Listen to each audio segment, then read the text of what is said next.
Greetings, my name is Randy Kitcher, and I'm a relatively well-known exopolitics researcher, UFO disclosure political activist, and a UFO close encounter experiencer going back to August of 1981. I'm also the spokesman and the webmaster for the Interdimensional Angels website. Just simply Google Interdimensional Angels and you'll find us at the two top search returns at the top of your page. Today I'm here with a retired Air Force officer by the name of Stan Fulham. He's written a remarkable book called The Challenges of Change. The book deals with the UFO and alien phenomena like no other book has ever dealt with before. He's dealing also in his book with issues such as Earth changes, the environmental crisis, international terrorism and weapons of mass destruction, specifically focusing on Al-Qaeda, as well as the looming financial and economic worldwide meltdown. People have called Challenges of Change one of the most compelling and fascinating and interesting and challenging books they've ever read in their life. Today the book is in the hands of the Russian embassy and the foreign ministry, and it's being read by hundreds of officials in the Russian government. I'm pleased to have Stan Fulham here with me today. Stan, welcome. First off, Stan, my understanding is that your exposure to the UFO and alien phenomena began with your time in the military. Could you tell us a bit about your military background? Yes, I served in the Air Force during the war and with Bomber Command. I was shot down on a bombing raid over Germany in November 1943, and then I spent the rest of the war in various prison camps. Now, you had some experiences with UFOs while you were there. Could you tell us about that? Yeah, I was in Stanley 357, which is a prison camp for Allied airmen near Fulham in Poland. On a hot July day in 1944, somebody rushed into the barracks yelling, "There's a rocket up in the sky." So we all rushed out to see what this was all about. And it was a rocket about 20,000 feet, a bright red rocket. And I'd say flying at very fast speed. It had no wings and it made no sound. So we knew from our training in aircraft recognition that this was no aircraft. But we thought it was probably a German rocket, because the Germans then had the V-1 and V-2 rockets which they were using against England. However, until somebody remarked, is that, well, it's flying from east to west, so obviously it's not a German rocket. And the Russians didn't have the technology, rocket technology at that time. But never for a moment did we think that it or associated it with the alien phenomena or spacecraft. And but of course, years later, we realized we had witnessed a UFO. Now, Foo Fighters, they're often reported during World War II. Do you have any experience with Foo Fighters? No, I was with Bomber Command. We flew at night, and we never saw any Foo Fighters. And well, we saw lights, like searchlights and that sort of thing. I talked to a couple of crews who said that they had seen some strange lights, but they could have been mistaken for night fighters. So that was a very rare incident. So they're more of a daylight phenomenon, the Foo Fighters? Yes.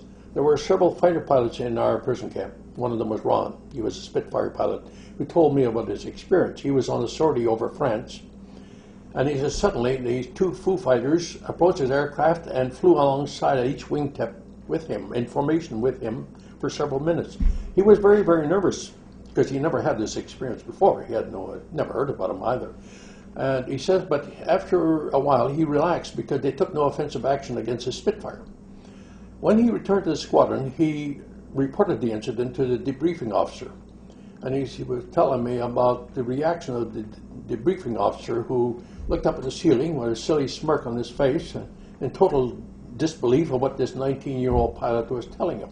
So Ron said that he had a similar experience with Foo Fighters on two other occasions after that, but he never again reported them to the squadron. So as you see, is that the what do I say, incredibility and the cynicism and this sort of thing in dealing with the UFO phenomenon goes right to the very start. Okay. So did you remain with the Air Force after the war? No, I attended university for several years, and then I was on a merchant ship for a couple of years, and I worked for British United Press, and then I returned to the permanent Air Force. Oh, so when you returned to flying duties? No. I returned as a fighter controller with NORAD.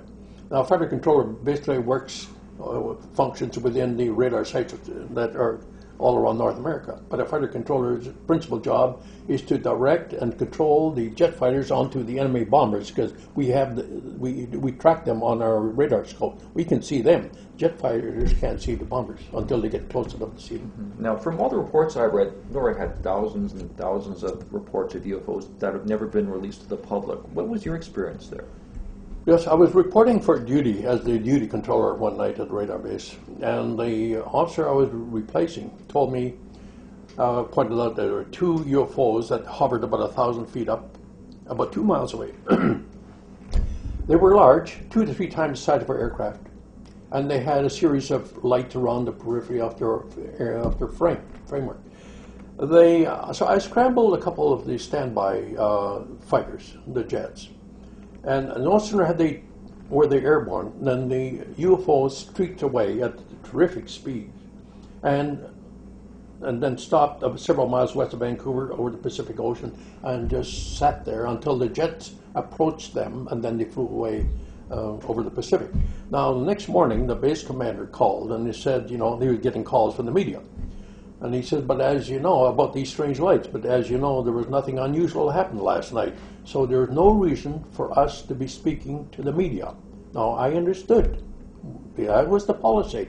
Under an agreement signed between the United States and Canada in 1956, which controlled the dissemination of information relating to UFOs, because they obviously didn't want to panic the public and whatever other reasons they had.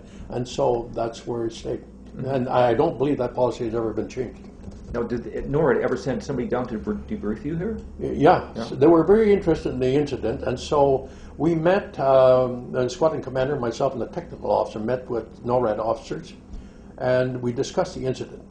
They were pleased with what I had done. There was no criticism of that. What they were trying to do is refine the reporting procedure, so to get more definite information about the aircraft, the spacecraft, and this sort of thing. So that's